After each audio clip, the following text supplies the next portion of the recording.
Estamos de volta. Hoje o Observatório da Imprensa analisa o terceiro Programa Nacional de Direitos Humanos e a sua repercussão na mídia brasileira. Ministro, aliás, a professora Flávia Piovesan foi brutalmente interrompida por mim, porque o tempo estava correndo. Eu queria, então, que ela retomasse os seus argumentos.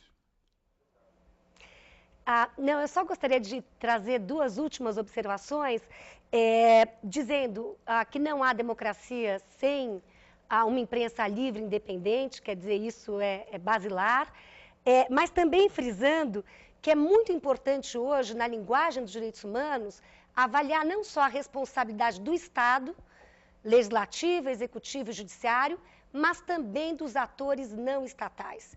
E a mídia tem um impacto extraordinário como agente numa ordem democrática. Portanto, a responsabilidade da mídia deve ser destacada, seja quando viola ou quando promove direitos humanos.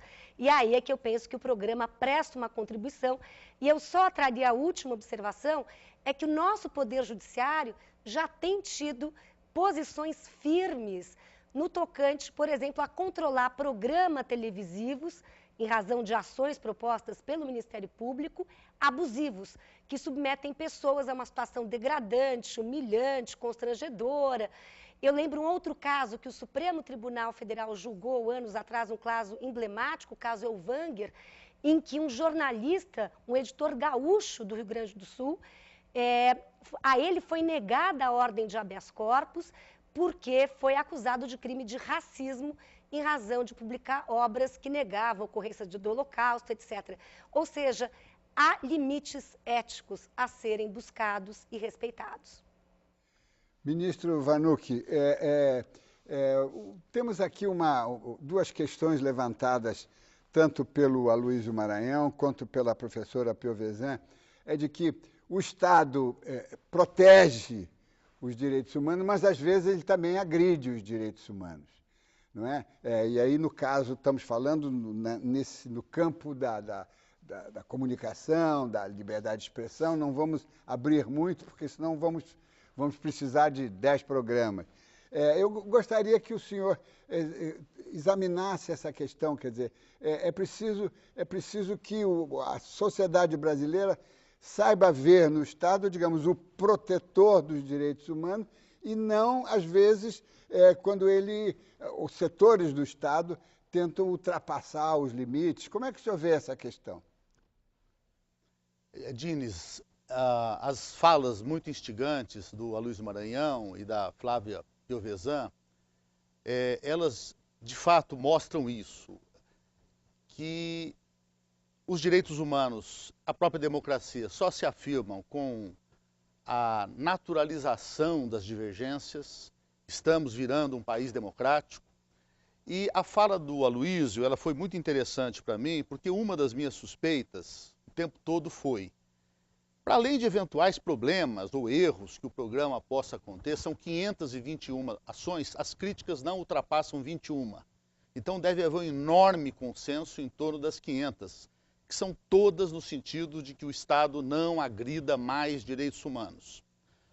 Com relação à imprensa, também, ela não agiu como um bloco monolítico. Houve setores, posicionamentos diferentes. A Folha de São Paulo, o Dines acaba de elogiar o Carlos Eduardo Lins da Silva, ombudsman da Folha. Foi na Folha que o Fernando Rodrigues fez uma comparação brilhante entre o programa nacional anterior, PNDH 2, de 2002, titular Paulo Sérgio Pinheiro, meu amigo, grande lutador dos direitos humanos, mostrando que a formulação a respeito da mídia era a mesma e, se quisermos, ela pode ser considerada mais dura. E eu fiz uma pesquisa de imprensa na época, não houve grita, Fernando Rodrigues conclui, mudam os tempos, mudam as análises. E a fala de Aloysio Maranhão reforça o que eu já imaginava, a reação está sendo muito desproporcional ao que está proposto aqui. Talvez seja a posição que setores da mídia já afirmaram como tese irremovível de que haveria um forte autoritarismo no governo Lula. Bom, isso é difícil, evidentemente, nós do governo Lula repelimos isso, a questão do terceiro mandato devia ser colhida como prova cabal. O presidente Lula, se deixasse seduzir, muito provavelmente ele teria o terceiro mandato com facilidade e evita isso reafirmando o viés democrático do governo. O que nós queremos dizer é que, se não cabe à sociedade civil fazer ranqueamento, é preciso que o mercado, como o Aloysio propõe, resolve, porque o espectador, o leitor, escolhe, mas é preciso ter também canais de diálogo, de discussão. Todos nós somos falíveis. Eu pergunto, esse tipo de construção ajuda a elucidar o debate, sem nenhuma palavra ao contraditório, ouvir a outra parte, cotejar argumentos?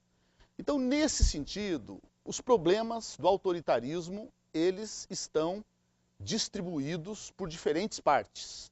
E o que se propõe aqui é diálogo, é reconhecer que a mídia tem um papel fundamental, é o quinto eixo do nosso Plano Nacional de Educação em Direitos Humanos.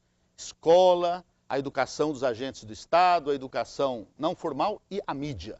Porque é pela ação dela que nós formamos uma cultura de respeito ao outro ou seguimos com programas de incitação à violência, à vingança, à revanche, programas como o famoso episódio do programa João Kleber, retirado do ar por desqualificar o segmento homossexual. Então, se trata, sim, de fazer uma discussão aberta, e nós estamos abertos com muita serenidade para ouvir argumentos contrários e dizer: leiam com atenção e cautela e vejam que aquela fúria da primeira crítica, ela não tem fundamentos aqui.